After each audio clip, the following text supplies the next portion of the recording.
T R plus one. याद है ना मेथड? सब कुछ इसी से होता है, एक ही मेथड है। और वहां पर एक्स की जो भी पावर आएगी उसको 2/3 से कंपेयर करेंगे, आर की कुछ ना कुछ वैल्यू आएगी। ऐसे ही सेकंड टाइम में एक्स की पावर को -2/5 के इक्वेट करेंगे, आर कुछ ना कुछ आएगा। और वहां से कॉफिशिएंट हम निकाल देंगे। और बाद में क्या करना है उनका? एडिशन ही तो करना है। ठीक है। तो इसकी प्रैक्टिस हमें करनी है, देखने के बाद हो जाएगा ऐसे नहीं छोड़ना है, बाद में प्रैक्टिस करनी है। अभी क्लास में सारे क्वेश्चन सॉल्व करना पॉसिबल नहीं है, तो जो डिफरेंट दिखेगा वो हम करेंगे। तो if the term independent of x in the expansion of this is इतना, then a square equal to, possible है। क्या करना है हमें? T R plus one. और टी आर प्लस वन में एक्स की जो भी पावर आएगी उसको किसके इक्वल करोगे? जीरो के। वहां से आर आ जाएगा, आर को पुट कर दोगे, जो भी आंसर आएगा ए के टर्म्स में उसको जी 105 के इक्वल, तो ए स्क्वायर की वैल्यू आ जाएगी। हम्म। Next, if the second third and fourth terms in the expansion of this are इतना इतना इतना, तो फिर इसकी वैल्यू बताओ। ये भी पॉसिबल है। सेकंड निकाल दो, थर्ड फोर्थ निकाल दो और इनके इक्वेट कर दो, तो एक्स वाई और एन की वैल्यू आ जाएगी। है ना? तो सब ये टी आर प्लस वन से होने वाले क्वेश्चन है। The sum of all rational terms in the expansion of this, अभी किया था। सम ऑफ रेशनल टर्म्स उसी तरीके से हो जाएगा। Let m and n be the coefficient of seventh and 13th terms respectively in the expansion of this, then ये मतलब क्या करो, इसके एक्सपांस 17 टर्म निकालो और 13, उसके कॉफिशिएंट्स को लो और बाद में क्या करना है? डिवाइड कर देना, पावर 1/3 लगाना है। हो जाएगा same T R plus one से। Number of integral terms in the expansion of this, ये भी अब निकालना आता है ना? तो देखो ये सारे क्वेश्चन का है 2025 या 24, 2 साल के यहाँ पर मैंने लिखे हैं। ओनली 25 और 24 मोस्टली क्वेश्चन वही हैं। तो कितने सारे क्वेश्चन हमारे इस बेसिक चीज पर आए हैं। तो कॉन्फिडेंस आ रहा है कि हमारे एग्जाम में भी आ सकता है, बन सकता है ये। Let alpha be the constant term in the binomial expansion of this, then the sum of the coefficient of remaining terms in the expansion is इतना। तो अल्फा क्या बोला है? कांस्टेंट टर्म है किसके एक्सपांशन में? ये कांस्टेंट का मतलब एक्स की पावर जीरो थी। हाँ। Then the sum of the coefficients of remaining terms, constant को हटा दो, उसके बाद जितना टोटल जो कोफिशिएंट उनका सम कर किया गया, कितने एक्सपांशन, और वो एक्सपांशन में क्या आया है, मतलब सम क्या आ गया? 649। And the coefficient of x power minus n is lambda into alpha, then lambda is equal to, तो अल्फा वो कांस्टेंट हम निकाल सकते हैं, उसकी वैल्यू क्या है? फिर सभी कोफिशिएंट्स का सम कैसे निकाला जाता है? टोटल कोफिशिएंट्स का सम क्या होता है? एक्स को वन डालते हैं, याद करो, एक्स को वन डाला जाता है ना सभी कोफिशिएंट्स का सम निकालने के लिए। जिससे एक्स, बहुत सारी जगह एक्स आएंगे, लेकिन जैसे ही एक्स को वन डाला एक्स पूरा गायब, केवल क्या बचेगा? कोफिशिएंट्स का सम। तो वन डालेंगे तो क्या मिलने वाला है? -5 पावर एन। तो सभी कोफिशिएंट्स का सम, लेकिन मुझे क्या चाहिए? मतलब इसको एस मान लो, लेकिन मुझे क्या चाहिए? S minus alpha. और this S minus alpha is equal to 649। ये तो बोला गया है कांस्टेंट को छोड़ के बाकी सारे कोफिशिएंट्स का सम किसके बराबर है? 649। तो पहले हम अल्फा निकालेंगे, फिर वन डाल के ये निकाल दिया, इजी था निकालना, इसको मैंने एस बोल दिया, सम। सम माइनस अल्फा, कांस्टेंट टर्म को हटा दिया, बाकी सबका सम कितना आ गया? 649। ऐसा करने से क्या होगा? मुझे एन मिल जाएगा। और फिर मुझे निकालना है एक्स पावर माइनस एन वाला टर्म, ये कैसे निकालेंगे? वही टी आर प्लस वन करेंगे, एक्स की जो पावर आएगी उसको माइनस एन से इक्वेट कर देंगे, आर की वैल्यू आएगी, और उसकी वैल्यू लेमडा इंटू एल्फा आएगी। एल्फा ऑलरेडी पता है, इक्वेट करके तो लेमडा मुझे मिल जाएगा। ये थोड़ा सा लेंदी है जितना हमने क्वेश्चन किए। अभी पहला वाला लेंदी था, उसके बाद थोड़े छोटे होते गए, ये वाला फिर से लेंदी था।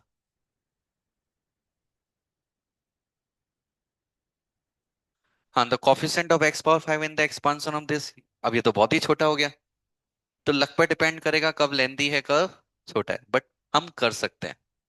और ये याद रखो, यदि इस चैप्टर का लेंदी आया है तो किसी और चैप्टर का छोटा आया होगा, और यहां ये स्मॉल है तो किसी और का बड़ा आया होगा, लेंदी आया होगा। तो the absolute difference of the coefficient of x power 10 and x power 7 in the this. इसमें डिफिकल्टी है कुछ? कोफिशिएंट निकाल दोगे एक्स पावर 10 का, एक्स पावर 7 का, क्या पूछा है? एब्सोल्यूट डिफरेंस, डिफरेंस मतलब सब्ट्रैक्शन है ना। पर एब्सोल्यूट डिफरेंस मतलब यदि वैल्यू नेगेटिव आए तो भी पॉजिटिव बताना है, मतलब जो भी आंसर आएगा उसका मॉडुलस लेना है। सपोज एक का 2 आया, दूसरे का 3, तो आंसर -1 नहीं लगाना है, एब्सोल्यूट बोल दिया तो मतलब +1। किसी को भी किसी में सब्ट्रैक्ट करो, बट क्या करना है? मॉडुलस लगा के, नेगेटिव वैल्यू नहीं देनी है। तो याद रखो एब्सोल्यूट मतलब क्या होता है? मॉडुलस।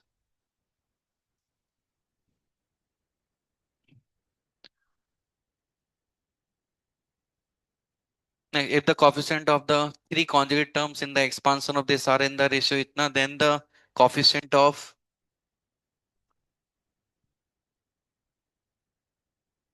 इसको हटा दो, coefficient of the fourth term, है ना? कर सकते हो इसको, ऐसा आर एस अग्रवाल में है क्वेश्चन। तो सिंपल, थ्री टर्म्स हैं, थ्री टर्म्स क्या ले लोगे?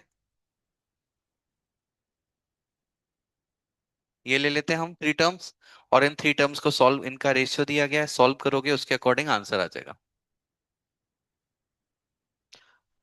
ये भी आसान है, एक्स पावर 18 का कोफिशिएंट पूछा गया है एक्सपांशन में। हम्म तो TR+1 के इतने सारे क्वेश्चन हैं, तो ये बन सकते हैं, है ना।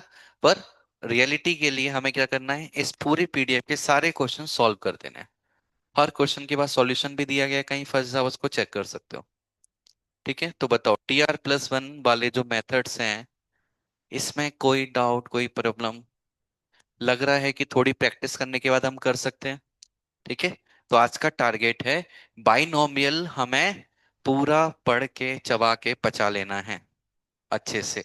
TR+1 वाले मेथड के क्वेश्चन डेफिनेटली बनने ही चाहिए, क्योंकि कभी लेंदी हो सकता है पर डिफिकल्ट नहीं होगा। नेक्स्ट, डिविजिबिलिटी, आजकल ये बहुत पूछे जा रहे हैं, है ना। डिविजिबिलिटी, रिमाइंडर और लास्ट डिजिट्स। अब देख के ही डर लग जाएगा। The product of the last two digits, कि 1919 पावर 1919, इतना बड़ा नंबर आएगा, उसके लास्ट टू डिजिट निकालो देन प्रोडक्ट करो।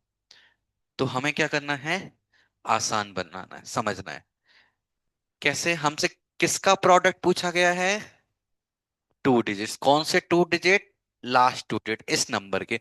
अब ये कैसा भी हो नेचुरल नंबर आएगा, इतना तो हमें पता है। क्यों भी ना, कितना भी बड़ा नंबर आए, क्या आएगा? नेचुरल नंबर आएगा। अब जब भी ये नेचुरल नंबर आ गया, तो मुझे, ऐसे बहुत बड़ा नंबर होगा, मुझे किससे मतलब है? ओनली इससे मतलब है। यहां क्या लिखा है इसके बारे में हमें सोचना भी नहीं है, क्योंकि लास्ट टू डिजिट ही चाहिए ना हमें। तो मेरा फोकस केवल किस पर है? ओनली इस पर है। पीछे कितना बड़ा आएगा, 10 डिजिट, 100 डिजिट, 50 डिजिट, मुझे कोई मतलब नहीं है। तो पूरा फोकस होना चाहिए टू डिजिट कैसे निकालो। तो सपोज मैंने एक नंबर दिया 1475319 6, और बोला बताओ इसका लास्ट डिजिट कैसे, मतलब नहीं ऐसा नहीं, किस नंबर से मैं डिवाइड करूं, किस नंबर से डिवाइड करूं कि मुझे रिमाइंडर 6 मिल जाए? कौन सा नंबर होगा?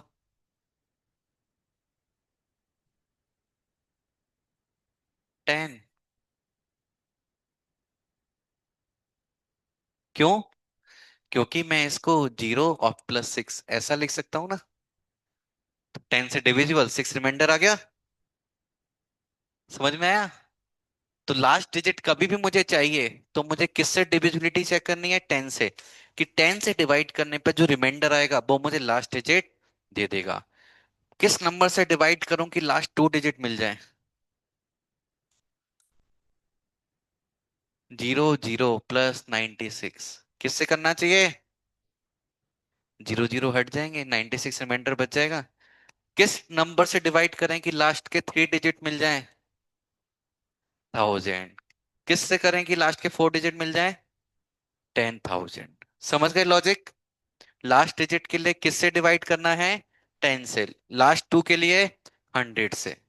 और उसके डिवाइड करने पे जो रिमाइंडर बचेगा, 10 में लास्ट डिजिट मिल जाएगा, 100 में सेकंड लास्ट 2 डिजिट मिल जाएंगे, 1000 में लास्ट 3 मिल जाएंगे। Logic clear? सेम लॉजिक हम यहाँ अप्लाई करना चाहते हैं। अब मुझे लास्ट 2 डिजिट पूछे, मतलब किससे डिवाइड करना चाहिए? 100 से करना चाहिए। क्लियर? कोई डाउट इसमें? नहीं। तो मैं यहां पर इसको लेकर आता हूं। तो 1919 / 1919 मुझे 100 से डिवाइड करना है। तो मैं ऊपर वाले को क्या करूंगा? थोड़ा अच्छा बनाऊंगा कि 100 से डिविजिबल हो जाए। तो मैं क्या लिखना पसंद करूंगा? ऐसा लिखना पसंद करूंगा, है ना? अब जब भी मैं इसको ओपन करने वाला हूं, मैं ओपन कैसे करूंगा? वन बाइनोमियल से ओपन करेंगे। 1919C0 1900 पावर 0 प्लस सेकंड क्या आएगा? 1919C1 1900 power 1918 into 19 power 1। ऐसे ही चलता जाएगा, चलते जाएंगे टर्म। अब मैं लास्ट के 2 टर्म्स लिखना चाहता हूँ। 1919C1918। तो यहाँ 1900 पावर 1 इंटू 19 पावर 1918। लास्ट वाला 1919C1919। इसकी पावर 0 पूरा कितना आ जाएगा? 19 पावर 19 1919 ऐसा आ जाएगा। अब देखो, कोई भी टर्म उठा लो, वो 100 से डिविजिबल है या नहीं? कहां से कहां तक? यहां से लेकर यहां तक। देखो, यहाँ 100 से डिविजिबल है ना कि नहीं? डबल जीरो मिल रहा है ना? यहाँ तो 1900 पावर 2 होगा, तो 4 जीरो मिल जाएंगे, है ना? यहाँ पर कितने डबल? 100 पावर 1918 है यहाँ तो हर कोई 100 से डिविजिबल है, केवल कौन 100 से डिविजिबल नहीं है? ये। तो जो डिविजिबल है ये हमारे काम के हैं क्या? इनको हटा देते हैं। ठीक है। तो अब हमें हमारा नया क्वेश्चन बन गया। और 1919C1919 इसकी वैल्यू कितनी होगी? 1। ऊपर नीचे सेम होता है तो बनाता है। हम्म, तो हमारा नेक्स्ट क्वेश्चन बन गया। 19 पावर 1919 इसको 100 से डिवाइड करेंगे तो रिमाइंडर कितना आएगा? बताओ। इतना समझ में आया क्या किया हमने प्रोसेस रिमाइंडर के लिए? सबसे पहले उन्होंने क्वेश्चन में बोला था लास्ट 2 डिजिट चाहिए, तो हमने आइडेंटिफाई किया 100 से डिवाइड करना है और रिमाइंडर पता करना है। 100 से डिवाइड करने के लिए हमने 100 जैसा बनाने का प्रयास किया। उसके लिए 1900 + 19 हमने लिखा, बाइनोमियल ओपन किया। लास्ट डिजिट को छोड़ के, लास्ट टर्म को छोड़ के बाकी सारे टर्म 100 से डिविजिबल हैं, तो वो हमें रिमाइंडर क्या देने वाले हैं? 0। तो लास्ट टर्म को हमने उठा लिया। अब हमारा नया क्वेश्चन बन गया। अब इसकी पावर सॉल्व करेंगे तो क्या होगा? तो क्या किया जाए थोड़ा अच्छे से? या तो मैं 10 + 9 लिख सकता हूं इसको, या फिर 20 - 1 लिख सकते हैं। क्या ज्यादा अच्छा लगेगा? 20 - 1 यहाँ बना रहा है, ज्यादा अच्छा नंबर है ना? अब फिर से मैं बाइनोमियल एक्सपांड करूंगा। तो फर्स्ट वाला जो टर्म मुझे मिलेगा, 1919C0 20 पावर 1919। दूसरा मिलेगा 1919C1 20 पावर 1918 इंटू -1 पावर 1। यहां मैंने माइनस नहीं लगाया, मैं इस तरह से लिख रहा हूं। या तो यहां माइनस लगाओ या फिर यहां लिखो। ठीक है। प्लस। तो बताओ क्या ये 100 से डिविजिबल है? कितने जीरो हैं? 1919। क्या ये 100 से डिविजिबल है? 19 बहुत सारे जीरो हैं इसके पास। तो ऐसे ही लिखते जाएंगे। अगेन मैं 2 टर्म्स लिखूंगा। 1919C 1918 into 20 power 1 into -1 power 1918, फिर 1919C 1919 20 पावर 0 -1 पावर 1919। एक टर्म और लिख देते हैं चलो यहाँ पर, 1917 20 पावर 2 -1 पावर 1917, ऐसा आएगा।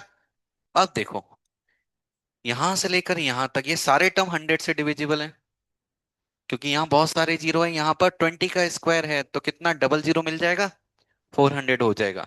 लेकिन ये वाला और ये वाला टर्म डिविजिबल नहीं है, क्योंकि इसके पास सिंगल जीरो है और इसके पास कोई भी जीरो नहीं है।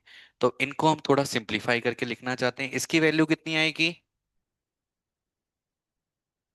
ऐसी आ जाएगी। क्योंकि 1919C 1 भी मैं लिख सकता हूँ, NCR is equal to NCN-R, याद है ना, 3C2 is equal to 3C1 भी होता है। ये आ गया 20 पावर 1 कितना, 20, -1 पावर ये +1 या -1, +1, ये कितना 1, और ये -1। अब मल्टीप्लाई करो जरा, कितना आएगा, 2 से कर देते हैं, कितना आएगा 8, है ना, कैरी 1 देन 3 8 कैरी 1, ऐसा आ जाएगा। और -1 मतलब 3837। अब डिवाइड करो तो कौन मिला, लास्ट टू टर्म्स क्या मिल गए, लास्ट टू 3 और 7, क्या पूछा था हमसे, प्रोडक्ट कितना आएगा 21। आंसर चेक करते हैं, कहाँ गया, 63, ऐसा कैसे हो गया, कुछ गलती की क्या हमने,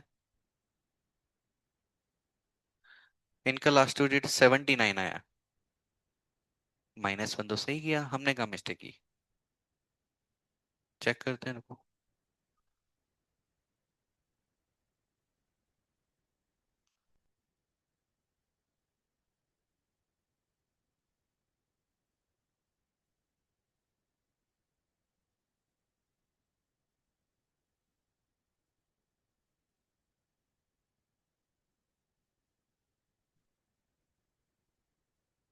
क्या,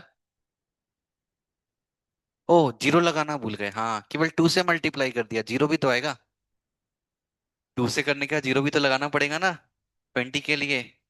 हाँ, तो क्या आ जाएगा ये, 38379, तो इसलिए लास्ट टू डिजिट क्या है 79, तो इसलिए आंसर कितना आ गया 63। तो बताओ, प्रोसेस समझ में आया, तो ऐसा कभी क्वेश्चन आ गया डरोगे तो नहीं, सिंपल बाइनोमियल लगा के हमें रिमाइंडर चेक करना है, एक बार में नहीं आता answer, doesn't matter, don't worry, चिंता नहीं करना। क्या करना है, ये जहां फंस गए उसको एक नया क्वेश्चन बना लेंगे हम, फिर हम सॉल्व कर देंगे। अब इन्होंने क्या किया, डायरेक्टली उसको 1920 -1 लिख दिया, तो उनका जल्दी आंसर आ जाएगा, लेकिन उस जल्दी आंसर में यहां तो इसका मल्टीप्लाई करना पड़ा ना उन्हें, लेकिन यहां तक पहुंचने के लिए भी इतने बड़े टर्म लिखने पड़े, तो जब ये वाला टर्म देखोगे डर जाओगे, तो इसलिए मैंने 2 टाइम्स में किया। 2 टाइम्स में करो, कोई दिक्कत नहीं, समय बहुत है हमारे पास, सारे क्वेश्चन नहीं करने, पर जो करना है वो सही करना है।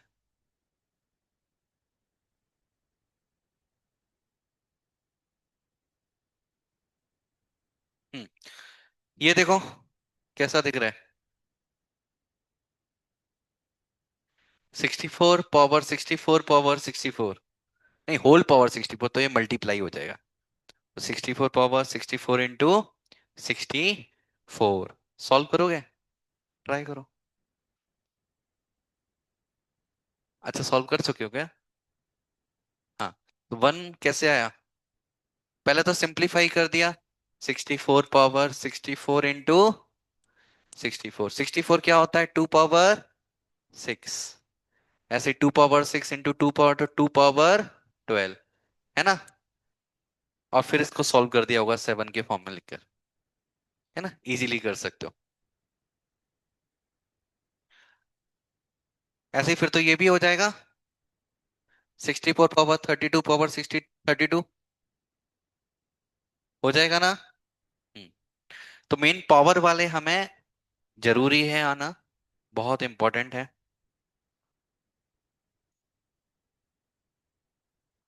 ये भी अब उन्होंने थोड़ा नाम चेंज कर दिया कि फ्रैक्शनल पार्ट की वैल्यू बताओ। अब फ्रैक्शनल पार्ट मतलब क्या होता है? ऐसा नंबर जो 0 और 1 के बीच में आए, और 15 से डिवाइड करोगे तो 15 से डिवाइड करने पे जो भी रिमाइंडर देगा, सपोज आर, तो फ्रैक्शनल पार्ट की वैल्यू वो R/15 ही आएगी। तो मतलब इनडायरेक्टली क्या बोला है? रिमाइंडर निकाल दो। तो इसको क्या लिख दोगे? 15 के पास का मैं 16 पावर 1011 लिख सकता हूँ। तो 15 - 1 पावर, सॉरी 15 + 1 पावर 1011, जब भी +1 आ जाए तो लास्ट में 1 ही बचता है। तो 1/15। यदि थोड़ा सा एक्सपीरियंस हो जाएगा, क्वेश्चन सॉल्व करके प्रैक्टिस हो जाएगी, सीधे आंसर लिख सकते हो। है ना? अब ये वाला तो बहुत ही छोटा क्वेश्चन हो गया, है ना? अब तो प्रॉब्लम नहीं आएगी सॉल्व करने में।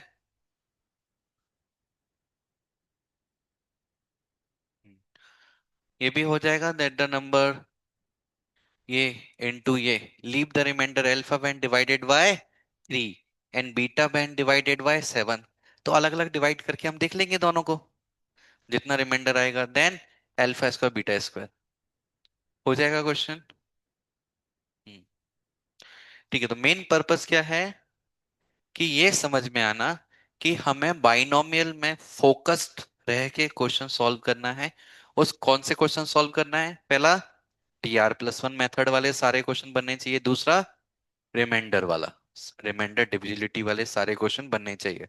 इसके लिए स्पेसिफिक ये PDF आप लोगों के पास आ चुकी है PPT की, इसके सारे क्वेश्चन सॉल्व कर दो और टेंशन फ्री होके दूसरे क्वेश्चन, दूसरे चैप्टर को पढ़ने लग जाओ या दूसरे सब्जेक्ट को पढ़ने लग जाओ।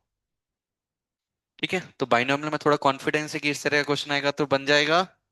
हाँ, और साथ में एक और क्लैरिटी की जरूरत है कि कभी भी ऐसा क्वेश्चन आ जाए,